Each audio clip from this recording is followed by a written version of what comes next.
Cinema ಹೇಳು, ಏನಾಯ್ತು? ಪಕ್ಕದ ಮನೆಯವರು 50 ಇಂಚಿನ LED ಟಿವಿ ತಗೋ ಬಂದಿದ್ದಾರೆ. ಪ್ಲೀಸ್ ನಾವು ತಗೊಳ್ಳೋಣ, ಪ್ಲೀಸ್ ಪ್ಲೀಸ್ ಪ್ಲೀಸ್. ಅಯ್ಯೋ, ಅಷ್ಟೇನ ವಿಷಯ? ನಿಮ್ಗೊಂದು ವಿಷಯ ಹೇಳ. ಆ ಪಕ್ಕದ ಮನೆ ಇದಾನಲ್ವಾ, ದೊಡ್ಡ ದಡ್ಡ ಅವನು. ಯಾಕೆ? ಅವನು ಪಾಪ ಕೂಡ ಹೌದು. ಯಾಕೆ ಗೊತ್ತಾ? ಯಾಕೆ? ಅವನ ಹೆಂಡತಿ ತುಂಬಾ ಚೆನ್ನಾಗಿಲ್ಲ ಆಯ್ತಾ, ಕೆಟ್ಟದಾಗಿದ್ಲು ಅಂತ ಅವನು ಟಿವಿ ತಗೊಂಡಿದ್ದಾನೆ. ಬಟ್ ನನಗೆ ನನ್ನ ಹೆಂಡತಿ ಗೊಂಬೆ ತರ ಇದ್ಲು. ನನಗೆ ಟಿವಿ ನೋಡ್ಲಿಕ್ಕೆ ಟೈಮ್ ಇರುತ್ತೆ ನನಗೆ. ಅವಳು ಹಿಂದ್ಮುಖ ನೋಡಿದ್ರೇ ಸಾಕು. ಟಿವಿ ಯಾವಾಗ ನೋಡ್ಲಿ ಬಂಗಾರಿ? ಮತ್ತೆ ಟಿವಿ ಬೇಕಾ ಈಗ? ಹೌದು, ಮತ್ತೆ ಇಲ್ಲ ಯಾರು ತಗೋತಾರೆ ನೋಡು, ನೀನೇ ಯೋಚನೆ ಮಾಡು. ಚೆನ್ನಾಗಿ ಗೊಂಬೆ ತರ ಇದ್ರೆ ಹೆಂಡತಿ ಯಾರಾದ್ರೂ ಟಿವಿ ನೋಡ್ತಾರಾ? ಮತ್ತೆ ಬೇಕಾ ಟಿವಿ?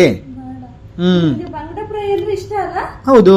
2 ನಿಮಿಷ ಹಿಂಗ ಮಾಡ್ಕೊ ಬರ್ತೀನಿ. Okay, thank you thank you thank you.